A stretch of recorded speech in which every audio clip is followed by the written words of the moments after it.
Welcome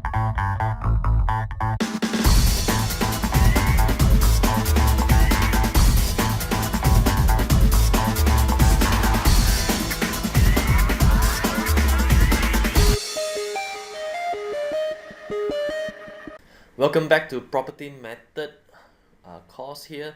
We now are going to do this module 11, how to sell your property. So we have Dr. Ong KL here. He'll lead the session. Good morning to you. Hi, morning. Thanks, Casey. Good morning, everyone. Welcome back to Property Method. Today we are already at the module 11 of the entire course.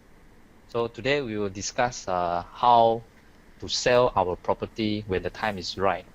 Or in the first place, how do we know when is the right time to sell a property, and other details about selling our property. After we have purchased several properties and successfully rented out and getting passive income every month, how do we decide when to sell our property? So today we are going to discuss about this topic. So let's see what topic will be covered in today's content. First we will discuss about when is the time for us to sell, and then how much we should sell, and how to establish our selling price before we put on an advertisement to look for buyers, and how to find buyers for our property, be it do it ourselves or engage an agent. And then we'll discuss also about different market situation when we are ready to sell our property. So first thing first, why would we want to sell our property? Assuming we did our homework and follow the procedures in the first 10 modules of this course, we have no doubt had a profitable and a pleasant experience with our own investment property. The property has produced income and appreciations as we had projected and is doing well. So why would we want to sell? Why would we want to sell when our investment has so-called performed well, given us excellent profit, and we have lived with it for maybe 5 years and know it inside out? Well, we may have probably made the same mistake many investors make and fallen in love with our property. Okay, here we have to remind ourselves that we purchase our investment property as a money-making machine, nothing more and nothing less. When our property is no longer functioning as it was intended to do, regardless of the reason, it is time to consider changing investment properties. We don't need to feel so sad about it. We will probably fall in love with our next property also. So when should we sell? How do we decide when it is time to sell our property? If we are health conscious, we may have an annual physical or medical examination to check up on our health condition every year. Our investment is just like us. It needs an annual checkup to ensure it is still functioning well and it is healthy. There are four possible motivating factors, and any of these factors will tell us it is time to get out of our present investment and move on into another one, maybe a better one or a bigger one or a different type. So now let's look at the very first factor that motivates us to sell: incurable problems. If we are experiencing problems that we cannot cure, that we cannot overcome, it is probably the time for us to consider selling. Hopefully this will not happen, because our chance for realizing appreciation on the sale will also be affected by the problems of our property. So that means that if our property really have a lot of problems, when we sell, we also may face problem of selling as well. So, but of course, some problems may not be avoided easily. And if we really encounter this kind of incurable problems, then we should sit down and consider seriously, is it about time for us to sell? So these problems include such problems as a deteriorating neighborhood, major expenditures needed to upgrade the building or the property, or continual vacancies due to an abundance of more rental properties in our area. Each of these problems could have been avoided by carefully following the guidelines in Module 6 about how to locate a good investment properties. But of course, in real life, we can't guarantee that all the problems can be avoided in the first place. So review again, if really encounter this kind of incurable problems with our existing properties, then we have to double check, is it the time for us to sell it away? The second motivating factors for us to sell our property is changes in goals or situation. We may decide it is time to sell because our investment criteria have changed. We may be ready to retire and take life easy. We may want to make one last change in properties and structure it to give a lifetime steady income or cash flow income. Equity build-up may be no longer important to us, or we just want to redeem all outstanding loans by selling a few properties so that to maximize our cash flow for our retirement life. Maybe something has happened in our life also that has made a change in our investment goals. And the present property does not fit our new long-term investment program anymore. We may be tired of rental apartments and want to try a small office building, shopping center, or other commercial properties. Or maybe we have suddenly changed our jobs. Whatever the reason, investors from time to time have logical reasons for an investment change. And we stress the word logical here. Okay. The third motivating factor for us to sell our property is profit. This is, I think, quite common to everybody, and it's quite easy to understand. Assuming we have been giving our investment an annual checkup, we have probably noticed that our investment, our property, is worth considerably more than we paid for it. This fact really hits us when the property next to us, next to the one that we're going to sell,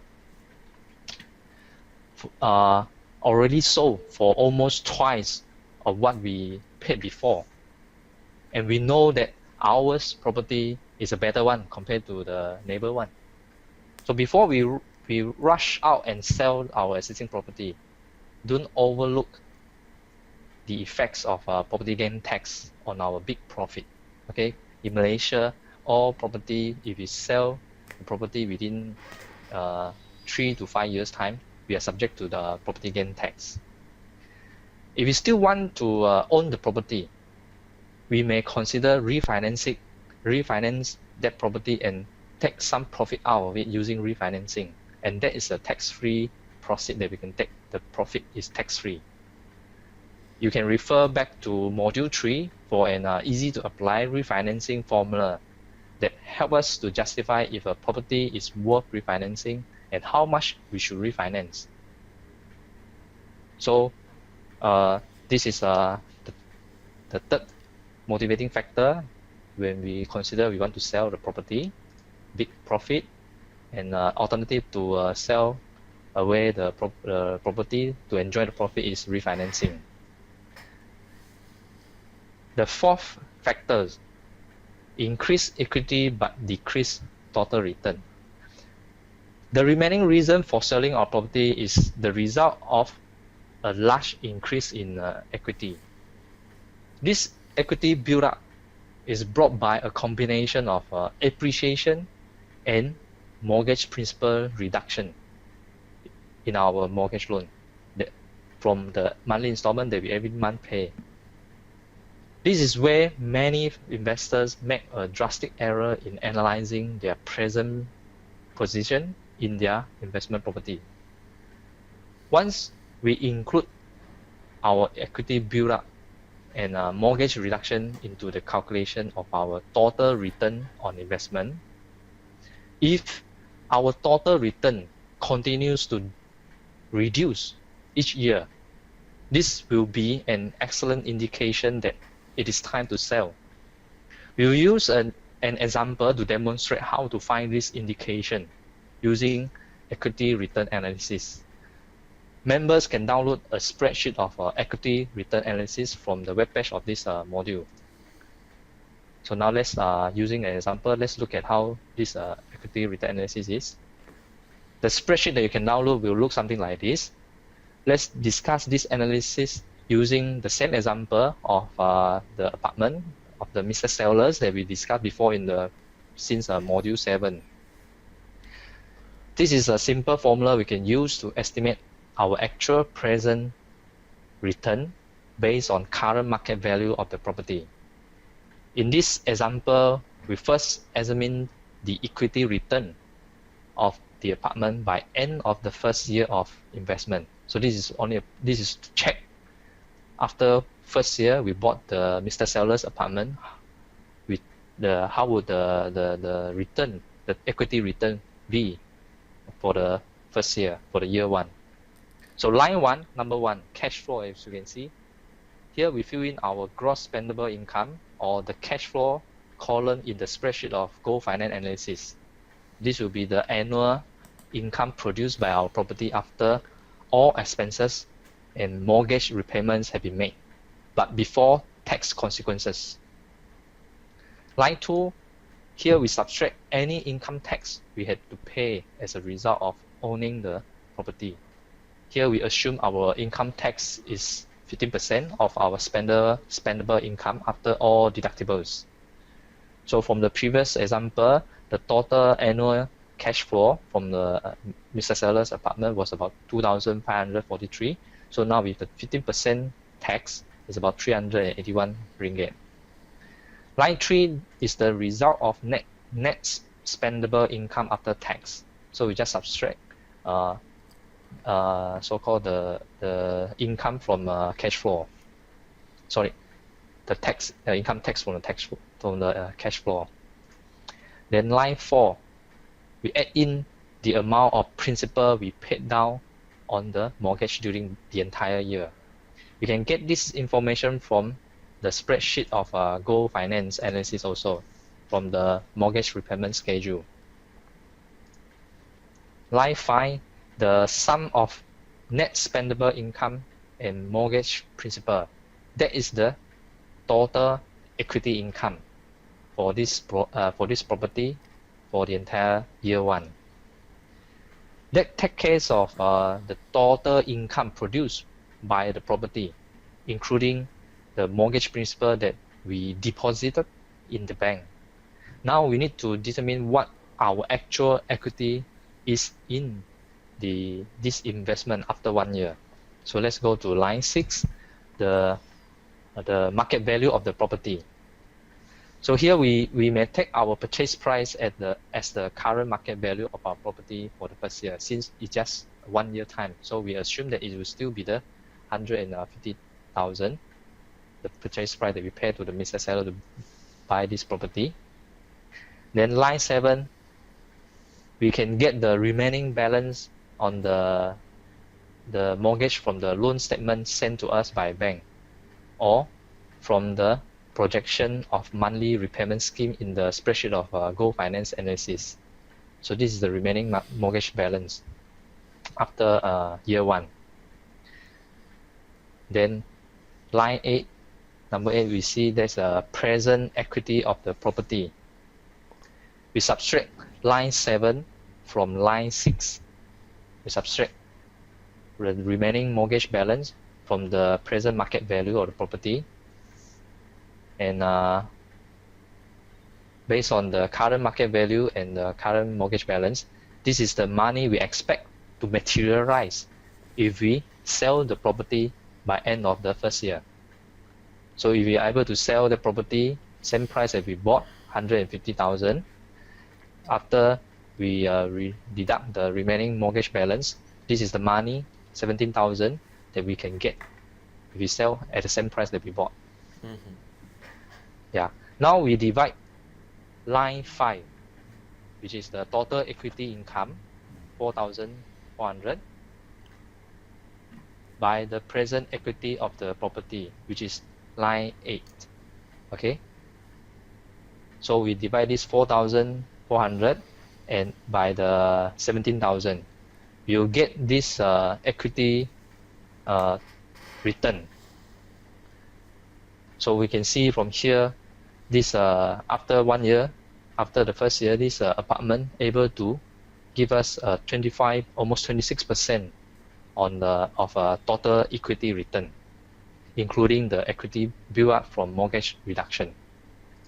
So this we can see that this this return is larger than the return on investment that we analyze in our Go Finance spreadsheet. The equity built up in this first year is purely from the mortgage principal reduction, since we assume that the market value of the property unchanged since we bought it. Mm-hmm. So here is only the equity build up is only from the mortgage principal reduction. So now let's look at the same, using the same formula. Let's project 5 years later. Okay, this is for first year. Now let's compare 5 years later. Okay, let's say our 5 years after tax. Okay, we make a few assumptions. We assume that our rental incomes increases 5% every year. The interest rate and income tax are the same throughout the 5 years. And the current market value of the property after 5 years, which we can probably obtain from our bank or other valuers, is 191,000 based on a flat capitalization rate of 7%. Sorry, 197. About 197,000. So that means we assume that every years there's a 7% increase Appreciation. or appreciation, yes, based on our net operating income before the cost of finance. So our total return now, you can see that after 5 years projection is 10.3% only, compared to the first year of 25 at almost 26%. So from this example, it showed an excellent indication that the total equity return is reducing for after 5 years, compared to the first year 26. Now 5 years later, even with every year 7% appreciation, we can still see the total equity return is now become 10% compared to the first year of almost 26%. So this is an excellent indication that it's time to sell, because from this point onward, our total return will continue to reduce each year. It is only through making the most use of this increased equity build-up that we will be able to grow or pyramid our initial investment into a larger investment. If we do not sell the property, then this equity build-up over 5 years will park in the property, and we will lose the opportunity to use it for investment with a higher return. I have also shared a case study in a video in the website of propertymethod.com called Right Time to Sell, showing how I made use of this equity return analysis to decide selling off one of my properties in JB also. So members are encouraged to view that video to understand better how this equity returns analysis is a good indication for us to decide when it's time for us to sell our property.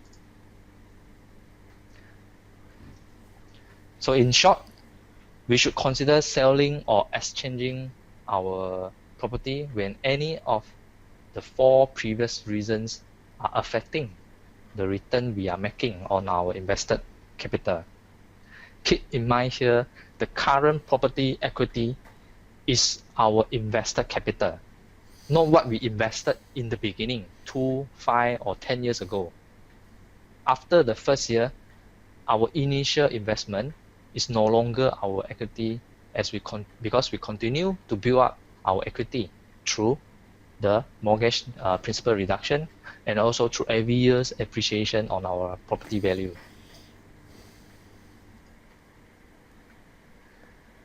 So how much should we sell then?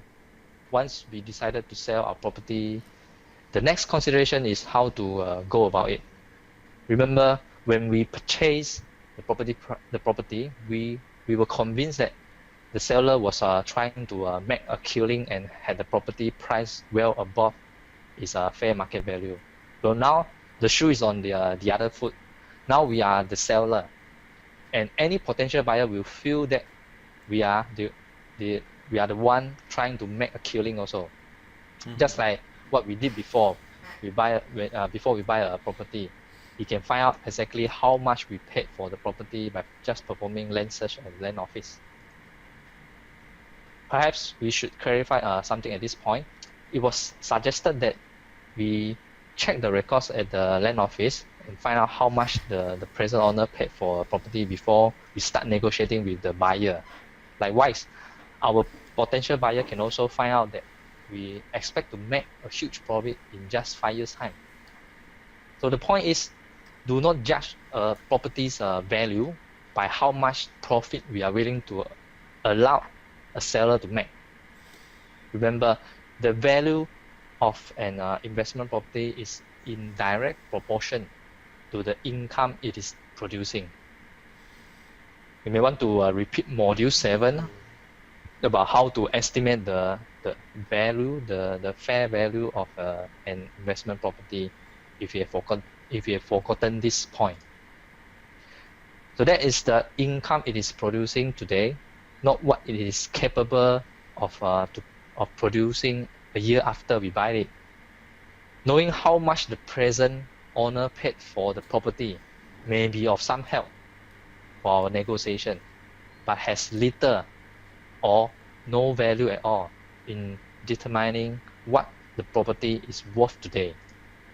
Okay, so let's clarify this in the first place before we establish our selling price.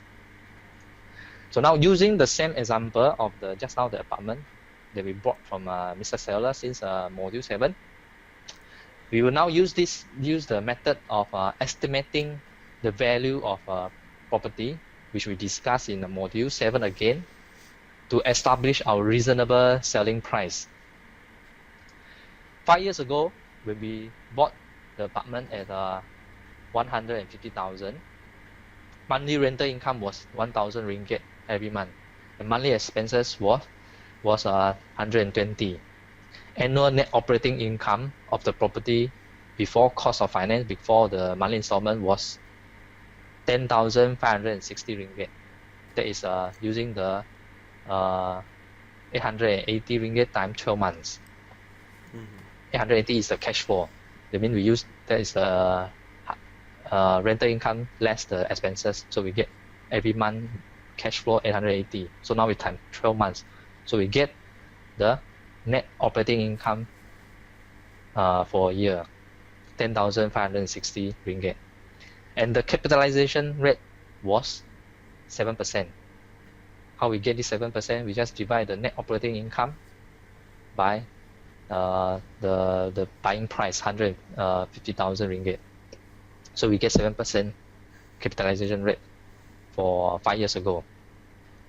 After 5 years, now our rental income has experienced an average, let's say 5% annual increase. So now with the 5% annual increase, the rental income, let's get the approximate figures, is 1,000, almost coming to 1,003 ringgit per month. And our net operating income is now 13,800 something, 875 ringgit. And assuming here we assume that the monthly expenses unchanged. So with the same capitalization rate of 7%, now we are able to estimate the market value of our property based on the 7% same capitalization rate 5 years ago. So using that, we are able to see that 5 years later now, this apartment should worth at least 100 197,000 ringgit. We just use the net operating income divided by 7% of the capitalization rate. So this is the same formula that we use, that we discussed in module 7 to estimate the value of property. We have already determined a reasonable selling price of the property based on the income being produced by the property with the same capitalization rate of the property when we purchased it 5 years ago. So now it has a current market value of about 197,000 ringgit.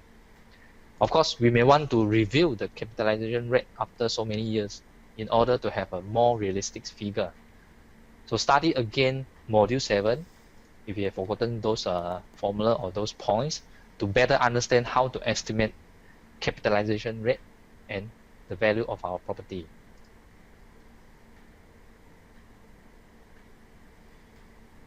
Like most sellers, we will probably be tempted to another so-called not recognized method of establishing price. Here we call it the pride of the ownership method. Okay, here we want to highlight here. This value is established by combining two factors that do not correlate to the actual value of the property at all. The first, of course, is the ownership pride that makes selling so difficult for us in the first place. The second is the possibility of making a killing. But always remember ourselves, we are not like those average seller. We are convinced that the time is right to move up into a larger investment, and that the longer we hold on, the more it will cost us in terms of income tax and loss of opportunity for better investment return. So we will sell at price close to fair market value. Not, of course, not a giveaway, but a fair market price to ensure a reasonably quick sale. Otherwise, we will be, like I mentioned just now, we will be losing opportunity by spending more time in waiting. Okay, once we establish our selling price, the next thing comes into our mind is how to find a buyer for our property. How to find a buyer for our property? We may consider listing our property exclusively with a knowledgeable investment property agent in order to obtain the best result. He has the leads and contacts that we may never be able to locate on our own. Why exclusive? Why exclusive? It seems to be a common practice in most areas for sellers to give only an open listing. An open listing means the seller is still free to look for other agents or sell it himself. Most investment property agents will shy away from this type of listing, or at least give it very, very little attention. Why? Because they have virtually no protection. They may locate a buyer and show him the property, complete with all the detailed information on the investment, which they have spent quite some time preparing.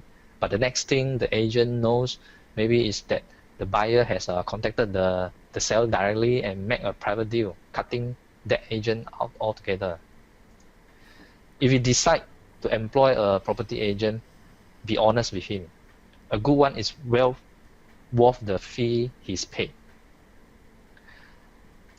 We will be surprised at the number of beginners, those beginning investors who make costly mistakes due to a lack of knowledge of investment in property. But still, we can learn, do it yourself, DIY. This course is intended for the DIY investor. Okay, so we provide that option by learning and using the techniques presented in this entire course. You can do it yourself successfully and make no costly mistake like others beginners. Also, let's see how we can sell it ourselves. We will no doubt receive many calls, okay, once we put on advertisement for sale by owner. So, and this kind of sign for sale by owner may be put outside our property, or newspaper or on a website, internet, chances are 90% of them, all these callers, they will be from real estate agents looking for a listing. If we decide to cooperate with an agent on an open listing basis, and try not to spread our property all over among several agents. Try concentrate on a few that are so-called qualified to represent us in a professional and ethical manner. Do not be easily attracted by any other agents who just come to us and say, hey, I have a buyer for your property, and so on and so on. Because we all have buyers for a well-priced investment real estate. We do not want too many brokers or too many agents running around our property. So any broker cooperation should be on a confidential basis. Just pick a few that we can trust, that we think is professional enough for us, and also will save us trouble to manage more than one agent. So that is in the case that because most of the callers, once they see for sale by owner, most of them will be property agents to call in the first place. There are several things that we need to know about the advertisement that we run on our property if we decided to do it ourselves. Let's see. First, never put the property address in our advertisement, because we don't want to have a parade of cars passing our building and may never hear from any one of them. Once these people know the price and location, they can make a judgment as to the property's value without our help. But in most cases, their judgment will tell them that the property is overpriced. We also miss the chance to offer them more details about our properties before they so-called pass their judgment on our property. The second thing is we must put the price in our advertisement. The purpose of this is to eliminate those calls from unqualified buyers. So just put the price that we derive from our analysis that we decided, that we calculated, consider a fair market price. Number 3, make sure the price is the only number that appears in the advertisement, other than our contact number, of course. Number 4, make sure our headline of the advertisement attracts the readers to read the remainders of the advertisement. If they skip the headline, they will never call us. The heading for sale by owner always attracts a lot of attention. The average buyers automatically figure they can buy at a bargain price because there's no middleman involved. The last tip, do not try to save a couple of dollars by cutting an advertisement short. Paint a mental picture that will attract an interested investor. So let's look at an example of the good and bad advertisement here. So this, based on these 2 typical advertisements for an apartment, which one would prompt your response? The blue one or the green one? I think the both green one. advertisements are both advertisements are short, but the second one, as you can see, the green one will have more emotional appeal and may attract more serious callers. No doubt the first question we will be asked is, why must you sell? We can honestly tell the person who calls us that we are actually going to purchase a larger property. We can test different types of advertisement by simply evaluating the response rate using different phone numbers. This is very common. We just easily buy a prepaid card, get a new number, put in a different advertisement, and you can test which type get more response. Try several types of advertisement until we find one that attracts callers.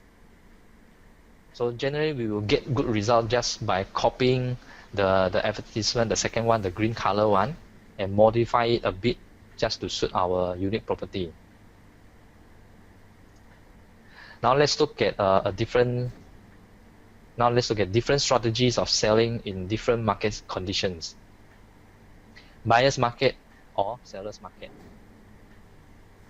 At any given time, we can expect to be either in a buyer's or a seller's market when we want to sell our property.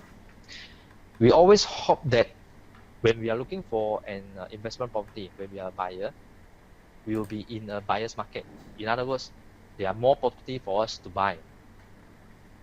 This market condition offers us the best opportunity of easily locating a prime investment. We also have the best chance of negotiating for a favorable price and terms. But on the other hand, when we get ready to sell, we hope to find ourselves in a seller's market, where ours is one of the so-called few properties available for sale, but buyers are abundant in the market.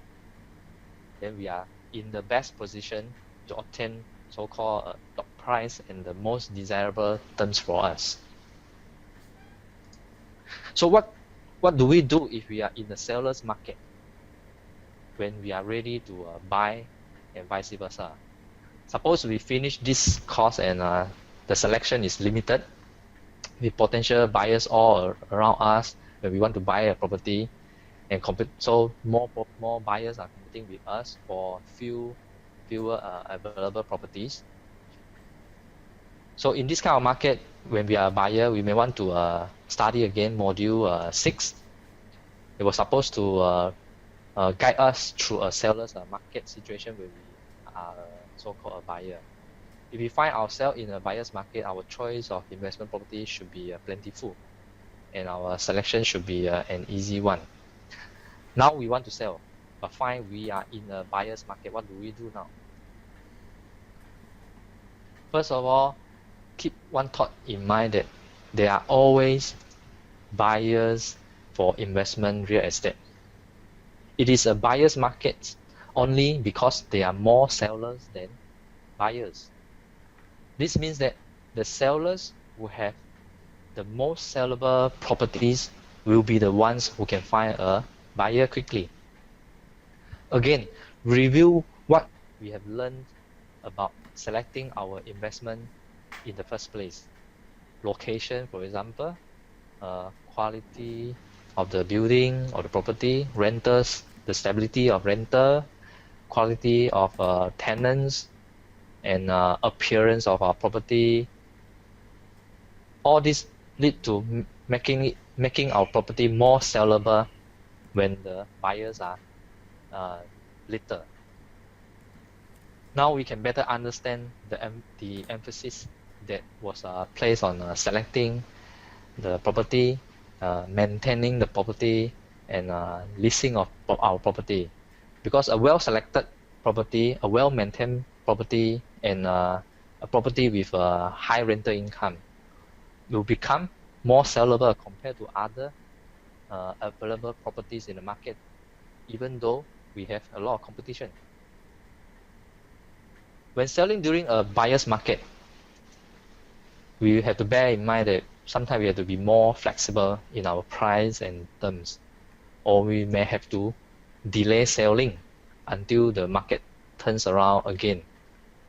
So here the terms are flexible is really very subjective as well.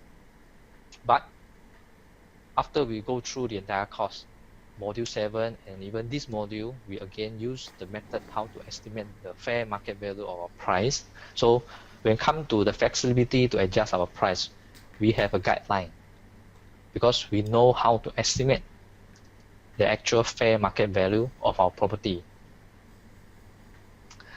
Not like others, so-called other sellers who never so-called really proper analyze, never proper go and calculate. When they come to a so-called panic in a buyer's market while they urgently want to sell away their property, sometimes they will make a huge mistake by reducing their price way below fair market value.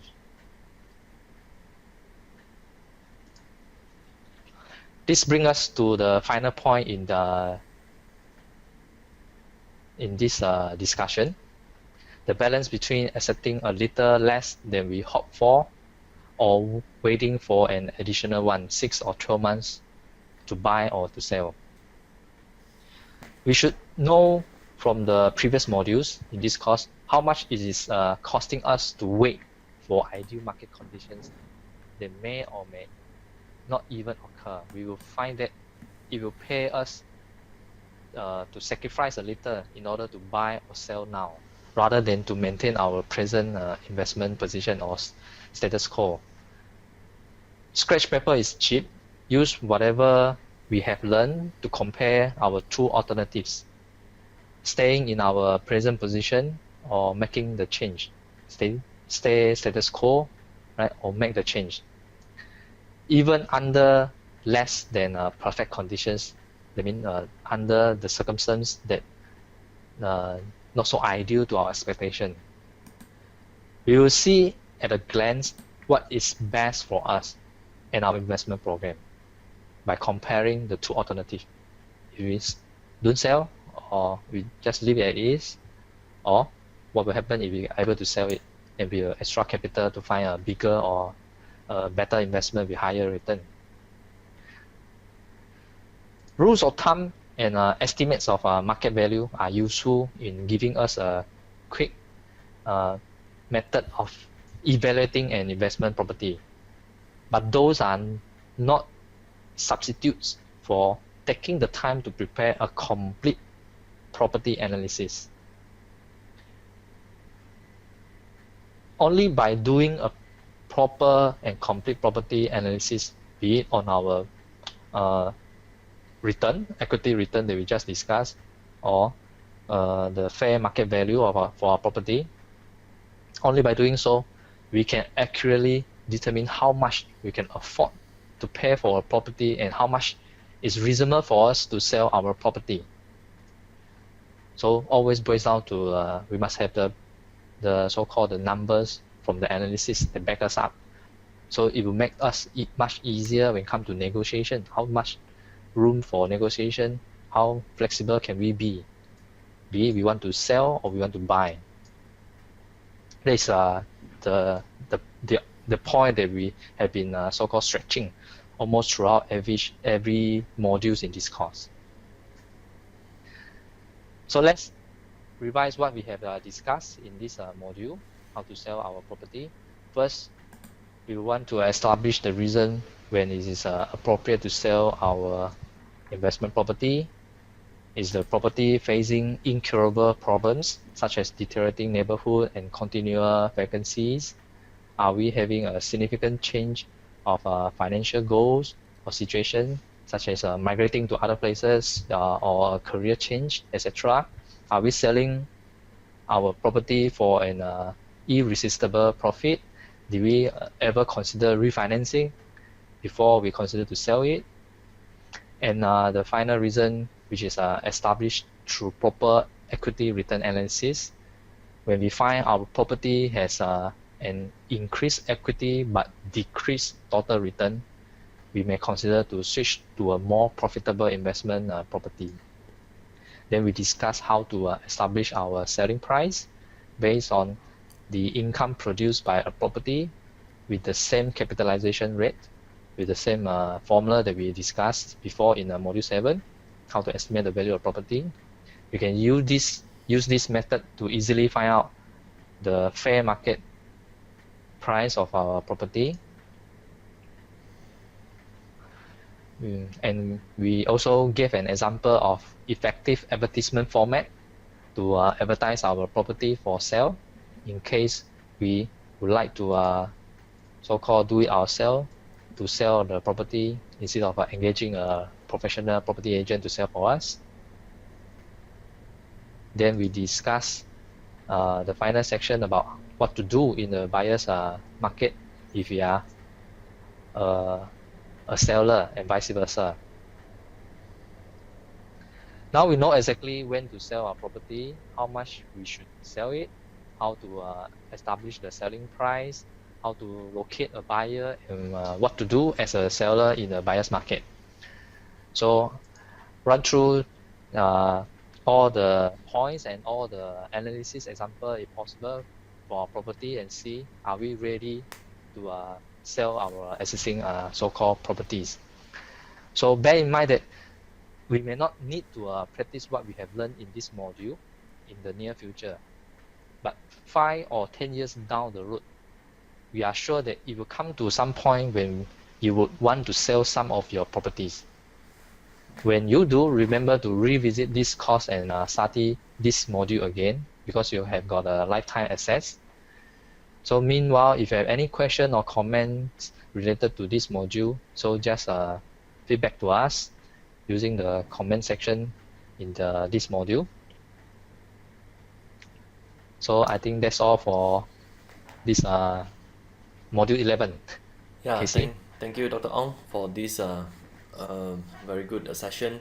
And basically, when it comes to time to sell, more or less, we will have some sentimental attachment to the properties. Yes. So I guess we just gotta deal with it, right? Yeah. Try not to fall in love with the property. Yeah, especially the property we've stayed before. We probably Yes, stay in for a yes. few years, then it feels quite hard to sell at if it's not a very good price. If people like offering very Yes. good money, then of course we can willingly sell it. But normally, when it come to you, when you mention that whether we want to stay at status quo or just settle for a little Or bit to less, change. Yeah. yeah, or change. Yes. Yeah, then that will be depend on individual decision. Some people maybe they think that other than property investment, maybe they have others stable income or other streams of income. It's okay for them to just Keep it. so-called keep the property. Yeah, keep it even is generating so-called lesser and lesser return, but they are fine with the cash flow.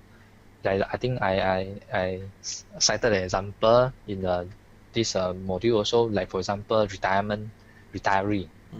For most old elderly, when they come to a so-called retirement plan, they will want to have more cash flow income every month instead of keep changing the property for a bigger portfolio. So at that point, the equity build up will not be the so-called the first priority for this kind of so-called investor. So in that case, they may just want to so-called keep those property that already able so-called proven to generate cash flow income from rental income instead of keep changing the bigger or larger or better return properties. Yeah, you're right. Yeah. And So and what yeah. And one thing I like about property is when you buy one, you won't normally sell it like in a few years, probably at least like 5 years or 10 years down the roads. Yes. Yes. So it's quite a Yes. passive kind of investments once you buy it, and Yes. you get a Yes. tenant 1 year or 2 years, you don't have to worry about it, right? Yeah.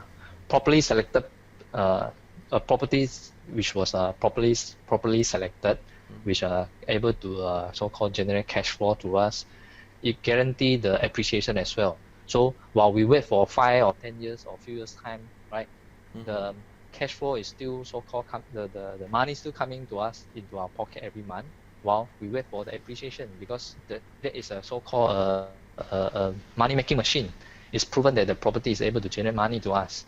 So it will also guarantee that the value of the property will increase over the time as well. So that is something, some so-called the bonus that we not able to see, not able to get every month, but it's parked in the equity. So that's why the equity analysis, the equity return analysis will show us what actual so-called the return that we are able to get from the property other than just the cash flow. The previous module 7 and module 8 that we when we discussed about goal finance analysis. Hello? Yeah. The goal finance analysis only show us so-called the performance of a property in terms of return on investment, in terms of cash on cash return. So that is for us to decide whether the property is able to generate income to us. While for this equity return analysis is after we own a property, we are able to use it to check, other than the cash flow income that it able to produce every month, what other so-called the money that we are able to get from this property, although all this money is still parked inside the equity of the property unless we sell it away or we refinance it. Yes, it's due to So that's a the bit, yeah. yeah, it's due to the equity build up and also the appreciation that it's happened over the Yes, years. yes, yes, yes. So because most of the investor, they sometimes they overlook this part of return Yeah. because it's we can't see it, not like the No, so-called the I rental we guess can collect every month. I guess the problem is most of the investor is just looking at this part of investment. No, just buy and just pray for appreciation, and Ah, it doesn't happen all the time, right? yeah. But if you are this kind of investor also hoping for so-called hoping more on the appreciation than cash flow, this equity return analysis also help us to monitor how much the growth in equity for or each individual property that we are holding, because it's take into the consideration of the appreciation and also the mortgage reduction, Yeah. and we can able to also do some projection if you expect that how much the appreciation every year, annual increment in terms of the value of the property. We are able to use that by adjusting the capitalization rate in the formula. Then we are able to tell ourselves, okay, let's say this is a possible so-called the highest capitalization rate for this property. So then we are able to project by 2 years time, we already hit the value that we expect to achieve our investment goal. For example, I bought maybe we just bought for example, an apartment, cost maybe 200,000. My investment goal maybe is to reach 1 million. Okay, then from there, let's say we can project one apartment from 200,000 with this capitalization rate, maybe take 5 years time to reach double. Okay, so then we are able to project how many more the same type of property we should acquire in order to achieve the 1 million investment goal in 5 years time or 10 years time. Yeah. Awesome. So again, still got to go back to numbers. Yeah. Some people may not like it.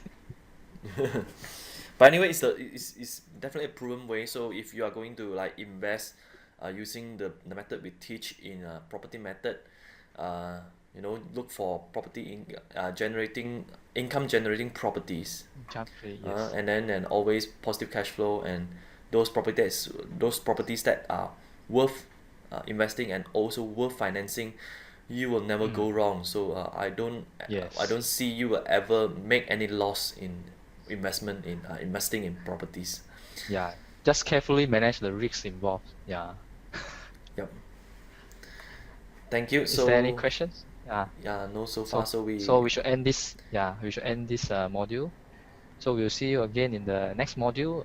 Next module we will be discussing about pyramiding method, which means that to grow our property holdings double, triple, or even quadruple, and get us achieve all our financial goal as soon as possible. So we'll talk about all this detail in the next module. yeah, see you in the next module. Thank you, Dr. Okay, Ong. see you. Thank Goodbye. you. Bye.